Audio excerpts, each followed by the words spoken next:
बोलिए शिव महापुराण की जय, शिव परिवार की जय हो। 17वां अध्याय, दक्ष के गृह शिव जी का आगमन। ब्रह्मा जी बोले, इधर सती ने फिर नंदा का व्रत किया। तब शंकर जी प्रसन्न हो प्रत्यक्ष रूप से उसे दर्शन देने गए। शंकर जी को देख सती ने किंचित लज्जा से सिर झुका उनके चरणों में प्रणाम किया। तब शिवजी ने कहा, हे सुव्रते दक्ष पुत्री, मैं तुम्हारे व्रत से प्रसन्न हूँ, वर मांगो। उसके अभिप्राय को जानते हुए भी किंतु उसके मुख से वचन सुनने की इच्छा से वर मांगो उन्होंने ऐसा कहा। तब तो सती और भी लज्जित हो गई और उनके हृदय में जो था वह ना कह सकी। उनके अभीष्ट को लज्जा ने डंक दिया। वह शिव के वचन सुन प्रेम में मगन हो गई। शिवजी भी ये जानकर प्रसन्न हो गए। सज्जनों के गम में शिवजी फिर वर मांगो ऐसा कहने लगे। तब सती जी ने अपनी लज्जा त्याग कर कहा कि हे वरद, आप वही वर दीजिए जो आपको अच्छा लगे। सती का वाक्य पूरा भी ना हुआ था कि भक्त वत्सल शिवजी ने तुम मेरी अर्धांगिनी बनो कहकर उन्हें ये वर दे दिया। मनोवंचित वर पाकर सती मौन हो गई। फिर कामना युक्त शंकर जी के समक्ष खड़ी हो मंद मंद मुस्कुराती हुई सती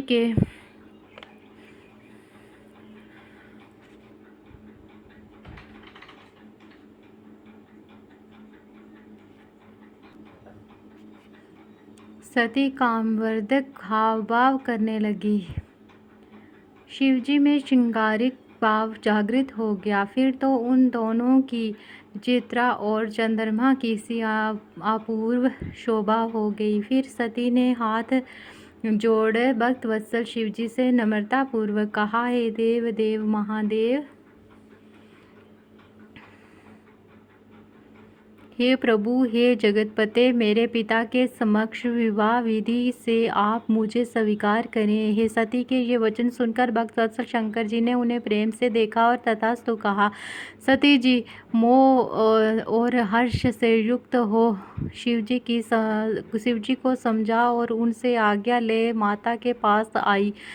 शिवजी हिमाचल शिखर पर अपने आश्रम में पहुँचे। सती के वियोग में अब उनका ध्यान अधिक, क्रियाएं कम होने लगी। अब उन्होंने सांसारिक गति का आश्रय लिया। मन को सावधान कर उन्होंने मुझ ब्रह्मा का स्मरण किया।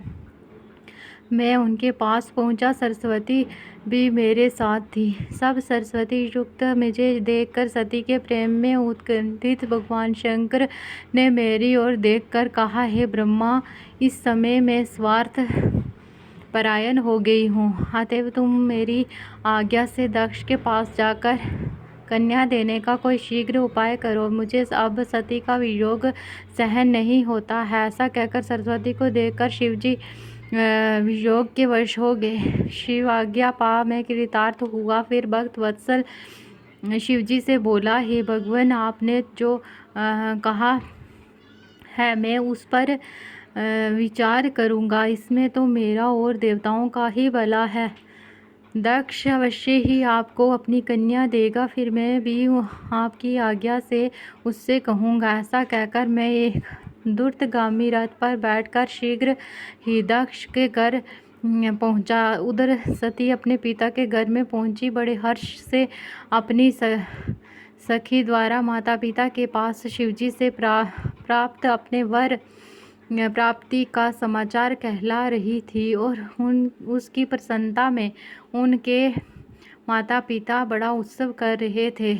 तब एक सहसा मुझे वहाँ उपस्थित हुआ देख दक्ष ने सिर झुकाकर प्रणाम किया और आसन देकर बैठाया तथा आगमन का कारण पूछा। तब मैंने शिवजी की विकलता देखकर दक्ष से शिवजी के लिए सती को देने का सुझाव दिया। उसे सुनकर मेरा पुत्र दक्ष बड़ा प्रसन्न हुआ और कहा, ऐसा ऐसा ही होगा। मैं उत्कंठित होकर शिवजी के पास लौटा। उधर दक्ष भी इस विचार को लेकर अपनी स्त्री सहित ऐसे आनंदित हुए मानो अमृत में स्नान किया हो। इति श्री शिव महापुराण द्वितीय सतीखंड का 17वां अध्याय समाप्त। बोलिए शिव महापुराण की जय, शिव परिवार की जय हो। बोलिए शिव महापुराण की जय, शिव परिवार की जय।